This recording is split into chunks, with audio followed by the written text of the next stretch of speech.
Economist Robert Triffin predicted the dollar's demise 60 years ago. In his 1960 book, Gold and the Dollar Crisis, The Future of Convertibility, Triffin warned currency creation would outpace gold production, triggering a monetary crisis and destroying the value of the dollar. This is from his book. A fundamental reform of the international monetary system has long been overdue. Triffin testified during a congressional hearing in December 1960. Its necessity and urgency are further highlighted today by the imminent threat to the once mighty dollar. He was saying this back in 60, okay? Oh my goodness. All right. Triffin made the statement more than a decade before President Nixon ended the international gold standard, which extended the life of the dollar as the world's reserve currency and necessitated the suppression of precious metals. In his book, Triffin identified a dilemma for the nation that issues the world's dominant currency. To expand the global economy and supply other nations with sufficient currency for international trade, the United States must maintain a trade deficit, spending more on imports than it earns from the goods and services it exports. The paradox is an ever larger quantity of currency in circulation, which depreciates its value and ensures its eventual destruction. Right. The overarching problem is the nation that issues the global reserve currency must serve conflicting interests. The United States must defend the dollar and support its domestic economy while fulfilling the needs of the world economy and financial system. The two objectives are at odds. For what benefits one inevitably disadvantages the other. Mandatory. They can't get around it. Well, I mean, and part of what a lot of people don't really understand is the fact that the Federal Reserve and the Federal Reserve note, affectionately known as the U.S. dollar, that was always intended to blow up. I mean, that was its original intent, was to do this massive wealth transfer, which is now nearing its end. Catherine Austin Fitts has called it a slow burn, and the whole point of it was to transfer the wealth from you and I, from everyday citizens, into the hands of the few, and that's the way I see it. All fiat currencies run their course, and the U.S. dollar is nearing its end. The question is, what are we going to segue to? right, and how. Yes. How are we going to do it? What's that going to look like? Yes. I mean, and I think that what's happening right now, Stuart, with the coronavirus and the impact that it's having on the global economy, that's really just now getting underway.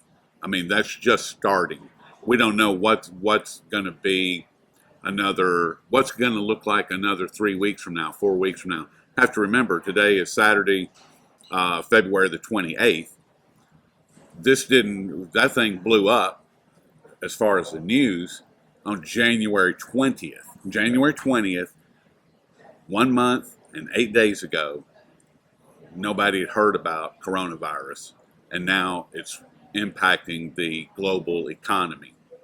What's it going to do in another 28 days or a month and 28 days, whatever it is? I mean, what's it going to look like on March 28th? What are we going to be looking at? Do you really believe the coronavirus is the trigger? It's a weapon. Well, I mean, there's so much evidence at this point that it's a bioweapon. That is, did it get away from him? Is it a plant? Is it?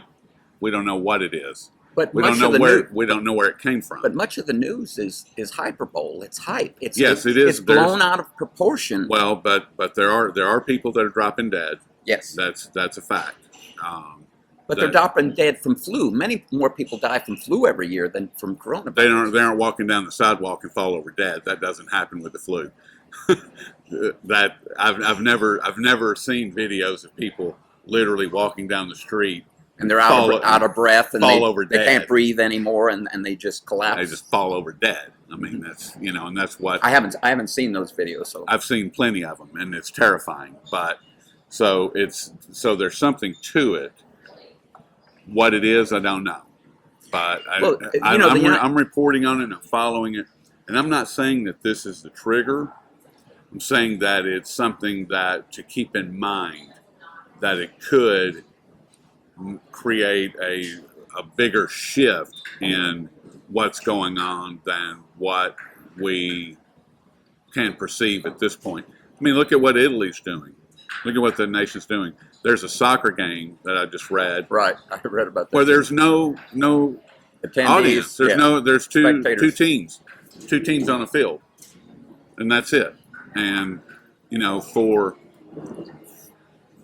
are they all in on this global scheme? On this global conspiracy theory? I don't think so. I don't think that. Well, the news has created fear. I mean, hysteria, huge fear. Yeah. Beyond the pale of what's really going on. I remember the same thing. Do you remember the Zika virus a few years back? Yes, I do. When the news kept talking about this and telling us it was going to spread throughout the United States and all these microcephaly babies were going to be born. And interestingly, that virus disappeared. The whole pandemic disappeared 2 months after Congress appropriated millions of dollars to fight it. It just all of a sudden, poof, gone. Yeah. Strange, huh? Yeah. The media, this dominated the news for months and months and months with all these pictures of children born with large heads. Yeah. I remember. And there was huge fear and hysteria. This is what this reminds me of, very similar. Now, we didn't have the ties then with the economic collapse, right, if you will. The stock market decline of 4,000 points. And gold, can you believe gold lost, what, $80 this week, something like that? After going up. I mean, it went way up Sunday. Right. Yes. It went way up Sunday night, which was expected because of all the bad news that had come out last weekend. But then it got hammered, especially on Friday. Hammered. Yes. It lost $78 yesterday. Right. So it lost more than $80 this week.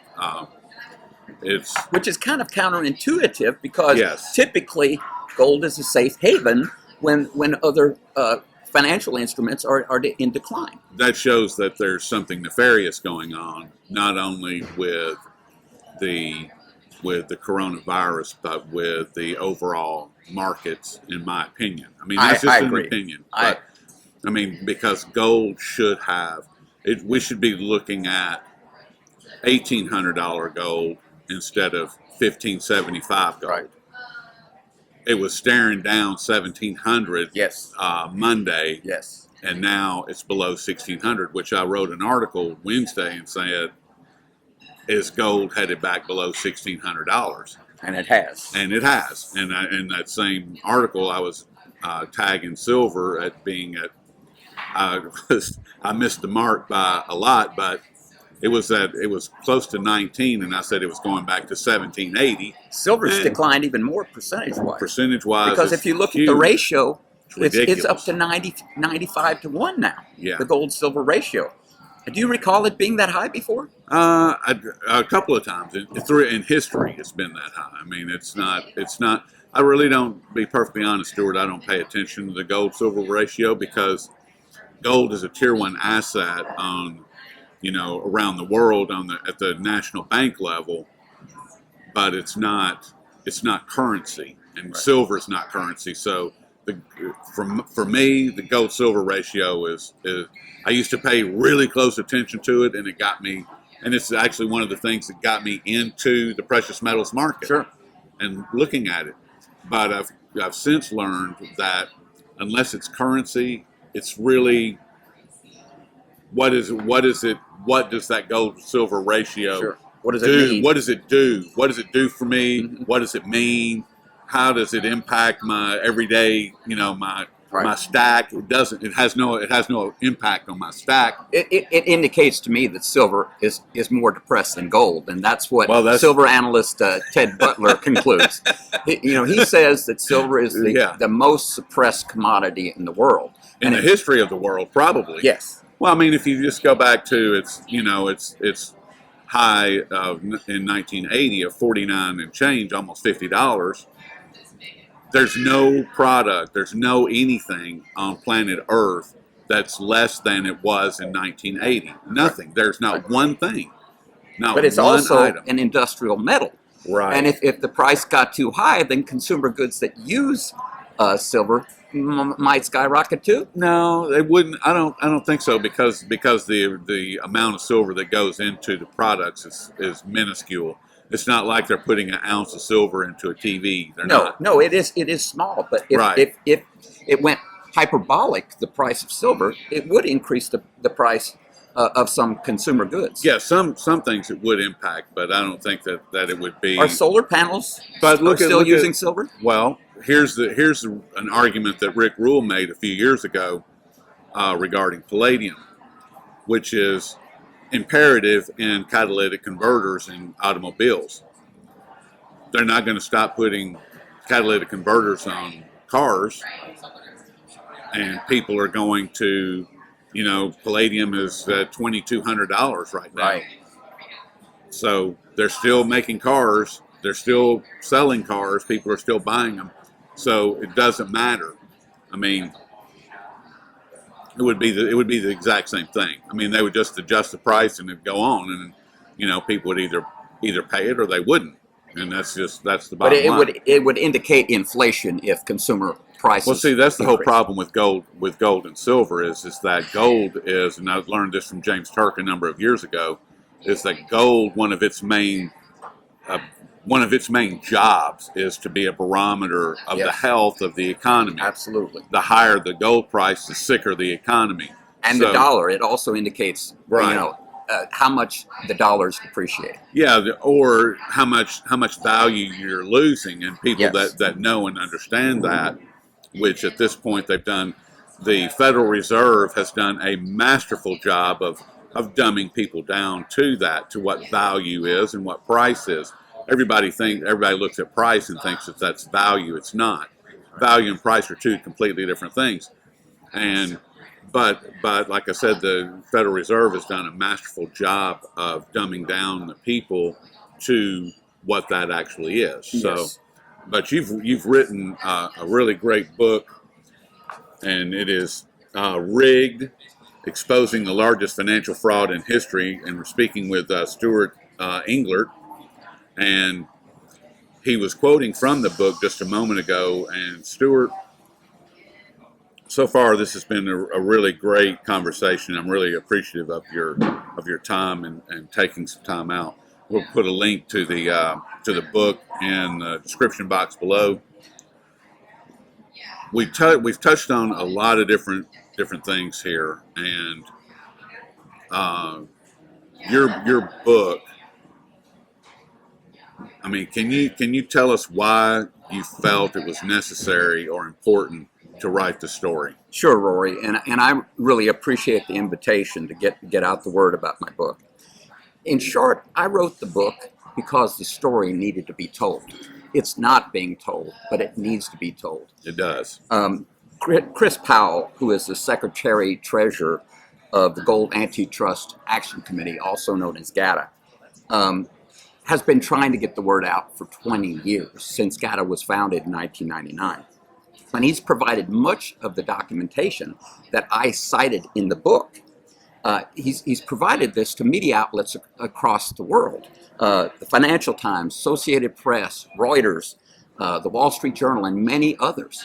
And they've done nothing with it. They just don't touch the topic. They won't even discuss it. That's right. They refuse to report on the subject, at least in any depth or detail. Right. So about a year and a half ago, I asked Chris if he'd like to write a book about precious metals manipulation. And I told him I would publish the book. I've been publishing books for about 6 years. At the time, Chris said that he just didn't have the time to write the book. So last fall, I had the time. And I began reading and researching all the documents in GATA's archives. And what I concluded is that the metals are suppressed, and I decided that I needed to write this book. And as far as I know, no other book has been written on the subject. And that was another motivation. It caused me to write the book. There have been other books that have talked about manipulation, but none of them have the many citations that I use from GATA's archives, and also from documents that I've gathered up over the years in my reading and research. Yeah, you were telling me the book is only 78 pages in length, and you were telling me before we started recording that you have 59 different citations in the book. I mean, that's almost one per page. So it is well researched, well documented. And one of the things that we were talking about before was the fact that we both agreed that one of the main pieces of evidence is the memo from Dr. Henry Kissinger back in 1973, where he is speaking directly with the Chinese government and telling them, or they're coming to an agreement that regarding gold. I mean, explain that document a little bit, if you would, because that is one of the most damning pieces, if you will, of evidence that we have that can say this market is rigged, has been rigged, and that document exists. It's a real deal. I don't actually cite that document in my book, but I cite other documents in which Kissinger is quoting and explaining the reasons and motives why we need to get off the gold standard. He's talking with us, I think it's a Secretary of State or a Treasury Secretary, about why we can't have gold in the international monetary system anymore, that it will decrease the value of the dollar. And he also cites, he said that he needs to talk personally with the Federal Reserve Chairman at the time, who was in cahoots with the gold market. In other words, the Federal Reserve was helping manipulate or suppress the gold.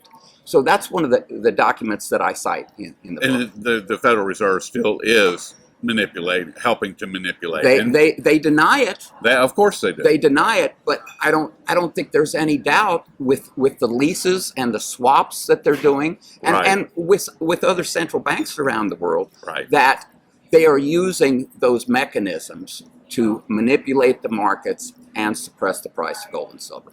Well, I can deny whatever I want, but the evidence, if there's evidence to support what is actually happening, then that's why I'd really like people to read the book. Yeah. You know, I've had a few naysayers and cynics say, no, this is a myth. It's not going on. You're a conspiracy theorist and all these things. But the citations, you can't deny the citations. If people do the research, they can draw their own conclusions. Okay. And and I'm sorry to cut you off, but if it's only a theory, then somebody needs to help me to understand why in the world J.P. Morgan has paid so many billions of dollars in fines over price suppression of gold and silver. And the DOJ is actually discussing bringing RICO charges against J.P. Morgan. I mean, why would this happen if it were something that would, if it were just a theory? I mean, why would they want to expose that? Well, as you well know, prosecution of J.P. Morgan as a criminal enterprise is long overdue. Long overdue. Yes. The bank's been charged and fined billions of dollars for wrongdoing over the years.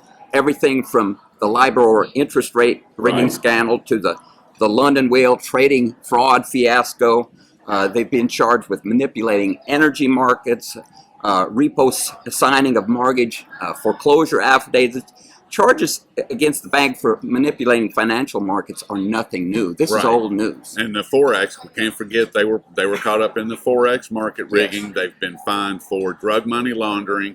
Yes. And I believe, I may be wrong, I mean, all of these alleged crimes they were fined for. Right. Well, they were J.P. Morgan's, they were Bernie Madoff's bank. Exactly. Correct? So, exactly. You know, but he's rotting in jail, but Jamie Dimon's collecting bonuses. $31 million a year is Jamie Dimon's salary, correct?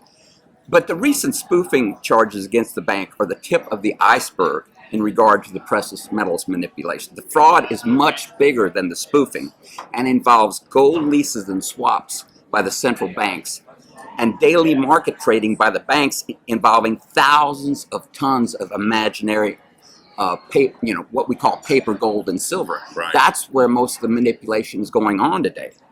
Unfortunately, paying massive fines appears to be the cost of doing business for these Right. too big to fail banks. They pay their fines to the government and then return to business as usual, it seems. See, and that's the question that I've been asking for a number of years: is who's getting this money for the fines? Where does that go? Black hole, I guess. Huh? Yeah, I mean, is it going to pay off the national debt? Is it going to Steve Mnuchin and his trophy wife? I mean, who's getting this money? I mean, where does it go? That's, because a couple of years ago, I thought I read that they paid like $92 billion in fines. I mean, we're not talking about a small amount of money here. No, it's a large amount of money. I want to stick with this for just a moment, because if the DOJ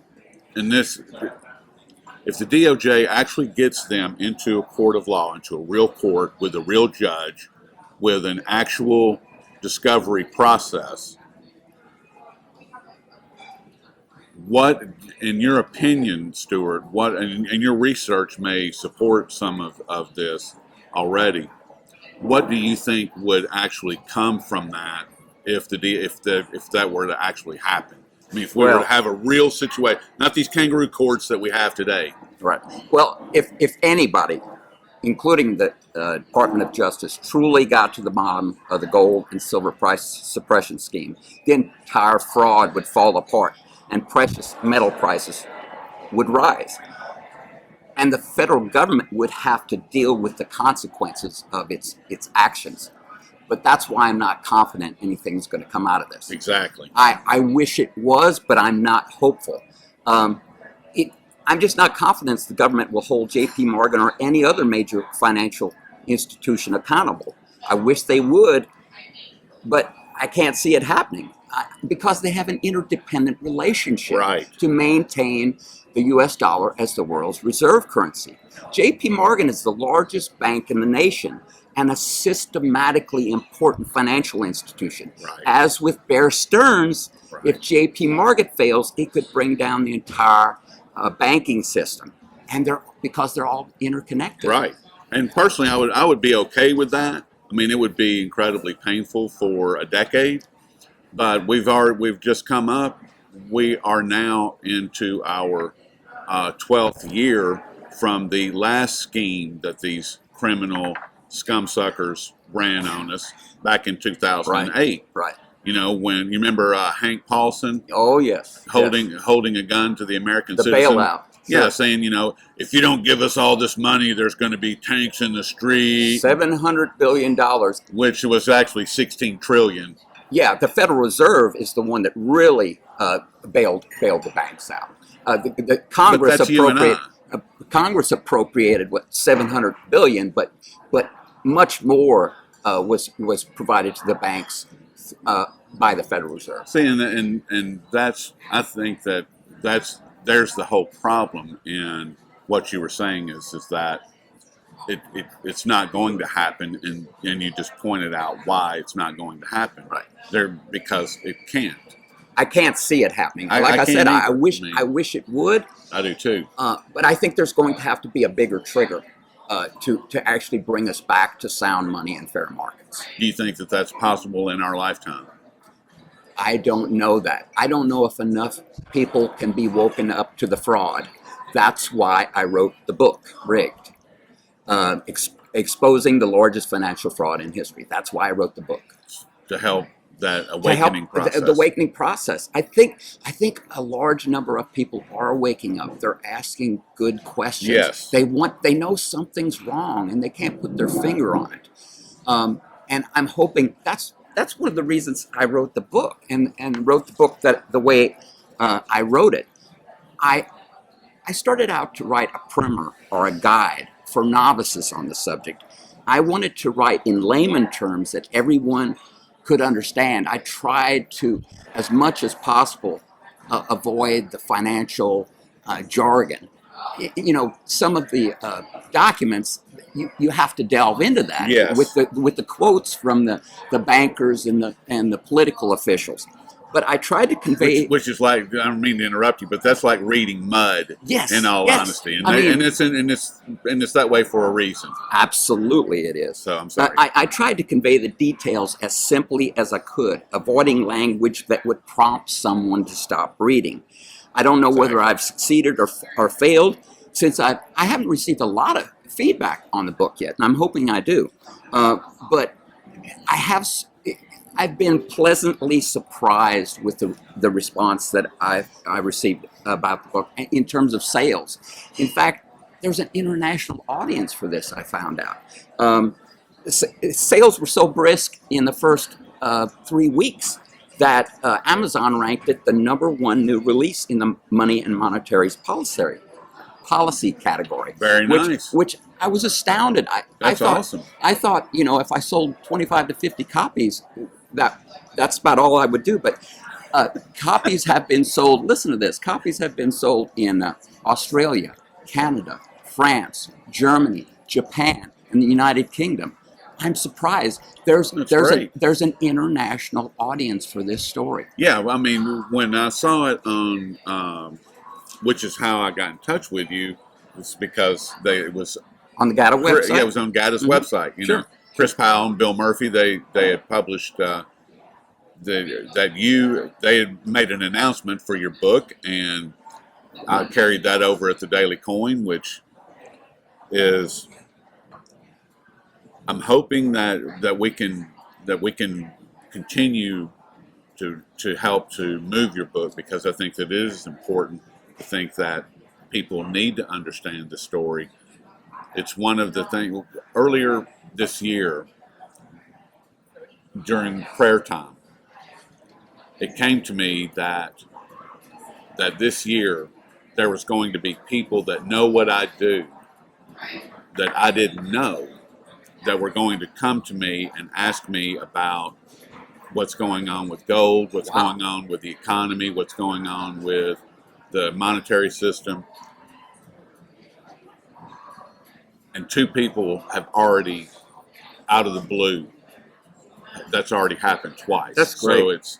So I'm hoping that we can get your book into more hands to help further this dialogue, because we have to re-educate ourselves. Because, like I said a moment ago, the Federal Reserve has done a masterful job of dumbing us down. That's been their whole purpose. Yes. If you look at, there's never any conversations about gold except it's jewelry, it's jewelry. J.P. Morgan himself, the man, said gold is money and nothing else. Exactly. I actually cite that quote in my book, Rory, and I need to show this to you. Okay. Gold is money and nothing else. And then I follow it up with a quote from Chris Powell. Yep. Could you read that quote? There are no markets anymore, just interventions. You've probably heard that before. I have. I've actually heard him say that right to my face. But despite the interventions, gold is still money. Gold is still money. J.P. Morgan was right. He was right. And we don't use it as a currency, no, but it's still money. And the fact that the central bankers hoard it, 34,000 tons of it, should tell you everything you know. And more central banks are buying it and repatriating it. They're bringing it home because they know what is coming. Well, what happened in 2018? Oh, that was the largest acquisition. 656 tons of gold was purchased by central banks around the world. Well, and that's official. That's officially. It's probably more than that unofficially. Yeah, well, I mean, China has all these safe accounts, SAFE, which is an acronym, and they have all of these accounts that are not part of their official reporting, but it is well known that those accounts are filled with gold, and by a simple shift of a ledger line from the left side to the right side, all of a sudden their official gold goes from 1,900 tons, whatever it is they're listing officially, to 15,000 tons, and that's just the flick of a wrist. Well, China alone doesn't disclose its official numbers every year. They keep it well guarded. Periodically, they'll announce a new number, a higher number, but I presume China has a lot more gold than they officially tell us. When was the last time anybody did an audit in the United States of the official gold? Well, Was that 1954? And it was 53. 1953. Okay. Yeah, 67 years ago. And I'm glad you brought that up because, while I've never been to Fort Knox or entered its vaults, I have no idea whether there's 4,500 tons of gold there. That's what it's purported to hold. But do you recall in 2017, during the solar eclipse, our Treasury Secretary, Steve Mnuchin, visited Fort Knox. I remember it well. And later he declared via Twitter that he was glad that the gold is safe. But he also acknowledged in another media report that the gold hasn't been audited in 67 years. I mean, that's 1953. So who knows if the gold is there or not, or whether it's been encumbered. Okay. He didn't say that the gold was there. No. He didn't say No. that he saw any Correct. gold. Correct. He said It's safe. gold is safe. That could have many meanings, I guess. Hello, of course it is. Well, here's another interesting part of that. In last year, in 2019, Representative Alex Mooney of West Virginia Yes, I introduced love a bill calling for an audit of the nation's gold reserves. Yes. And guess what? It's not going anywhere Right. because our Congress members, our representatives, they don't want to provide transparency in this area. Yeah. Well, they said that it would be too expensive because it would cost like $15 million.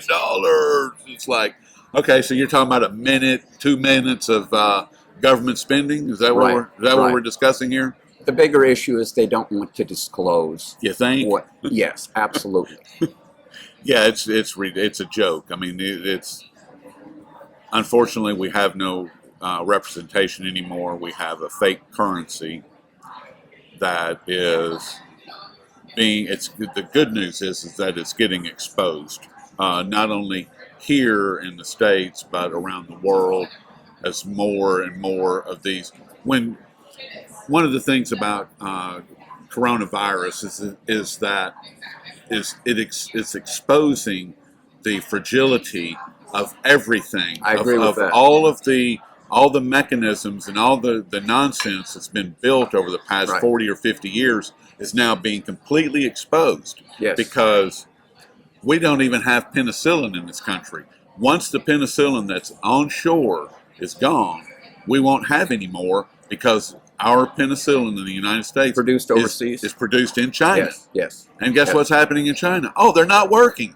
And guess what? Oh, the workers have said, we're not going back to work. It's like, okay. The United States has offshored far too many things. Yes, And we're reliant on other places when we should be self-sufficient. exactly. I mean, that's really the nationalist populist movement that's been going on for the past 10 years.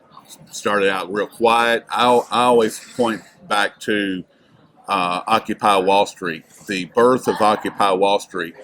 The idea of that was really beautiful. I mean, it morphed very quickly. It was overtaken, and the satanic globalists stepped in and morphed it and saturated it with their kind.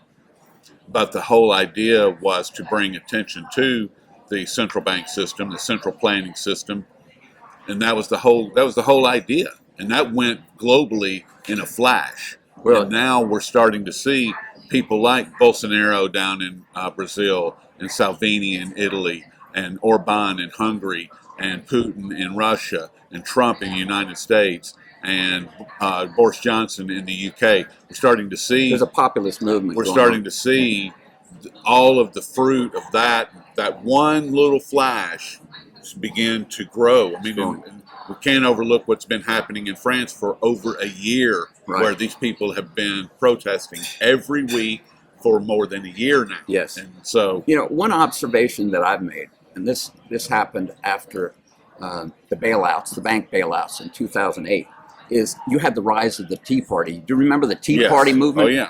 Well, the Tea Party movement and the Occupy Wall Street movement had something in common.